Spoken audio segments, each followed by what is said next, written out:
बिस्मिल्लाहिर्रहमानिर्रहीम, अस्सलाम वालेकुम। तो गाइस आज हम बनाएंगे करेले। तो 1 किलो मैंने करेले लिए थे, तो उनको हमने काट के 2 घंटे नमक लगा के रखा था और फिर हमने धो लिया था इनको अच्छे तरीके से और पानी इनका निचोड़ लिया था। और एक हमने केली ली है, 6 से 7 हमने हरी मिर्च ली हैं, 2 टमाटर ले लिए, आधा किलो हमने प्याज ले लिए। तो चलिए बनाना स्टार्ट करते हैं। जी गाइस, हमने अपने पतीले में 1 कप ऑयल लिया था और चूल्हा हमने ऑन कर दिया है, चूल्हे पर रख दिया है। अभी ऑयल गर्म होता है, हम अपने करेले डाल देंगे। पहले करेले फ्राई कर लेंगे। जी दोस्तों, हमारा ऑयल गर्म हो चुका है। अब हम अपने इसमें करेले ऐड कर देते हैं। बिस्मिल्लाहिर्रहमानिर्रहीम। तो इनको हम ब्राउन कर लेंगे।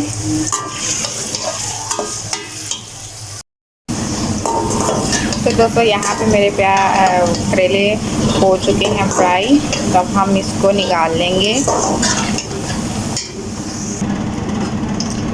ये लीजिए दोस्तों, अब हमने करेले अपने निकाल लिए हैं। अब हम इसमें ऐड करते हैं अपना प्याज, जो हमने ऐसे बारीक बारीक काट दिया था। तो चलो बिस्मिल्लाह। तो आप इसको फ्राई करते हैं।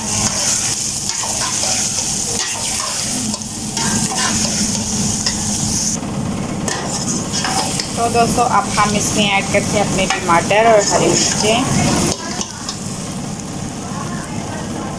ये जो हमने काट लिए थे इस तरीके से, मेरे पास फ्रेश टमाटर थे। तो आप लोग क्योंकि फ्रेश जो होते हैं उनके ऊपर से छिलका जो होता है आराम से उतर जाता है, इसलिए मैं फ्रेश लेती हूँ। तो आप लोगों के पास जो भी अवेलेबल हो वो आप लोग यूज़ कर लीजिएगा। तो गाइस अब हम इसमें अपने मसाले ऐड कर लेते हैं, फिर इसको हम भूनेंगे। जी ये मैंने मसाले ले लिए थे। इतना ज़्यादा मसाला नहीं डालते क्योंकि ये वैसे बहुत गर्म होते हैं। 1 चम्मच मैंने लाल मिर्च पाउडर लिया था और 1 चम्मच नमक लिया था, आधी चम्मच हल्दी ली थी। तो नमक आप लोग टेस्ट के हिसाब से डालिएगा, क्योंकि हमने करेलों में लगा के रखा हुआ था, तो इसलिए कम डालेंगे। टेस्ट के हिसाब से डालिएगा नमक आप लोग।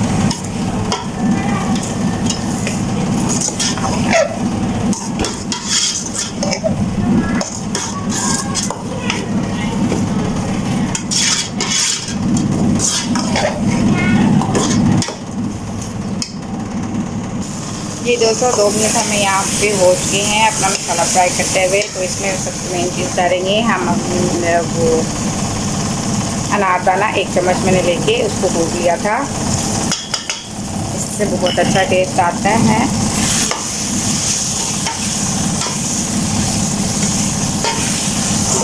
और एक और चीज़ हम इसमें ऐड कर लेते हैं, ये जो केरी हमने ली थी इसको हमने ऐसे पीसेस में कट कर लिया है, इसको भी ऐड कर देंगे।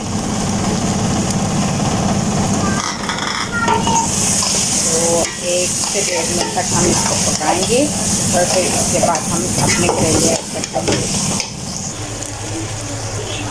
ठीक है, हमने 1 मिनट केरी को भी डाल के भून लिया था। अब हम अपने करेले डाल देते हैं जो हमने फ्राई करके रखे हुए थे इसमें। तो अब इसको फ्राई करते हैं 1 से 2 मिनट के लिए और फिर हमारा सालन रेडी है।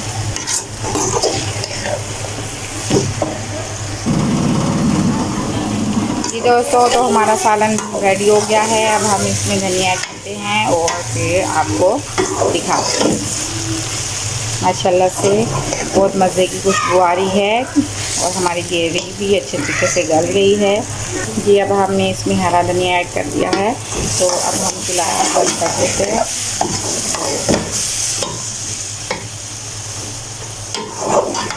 गर्मा गर्म मज़ेदार हमारी केरी वाली करेले पक के रेडी हो गए।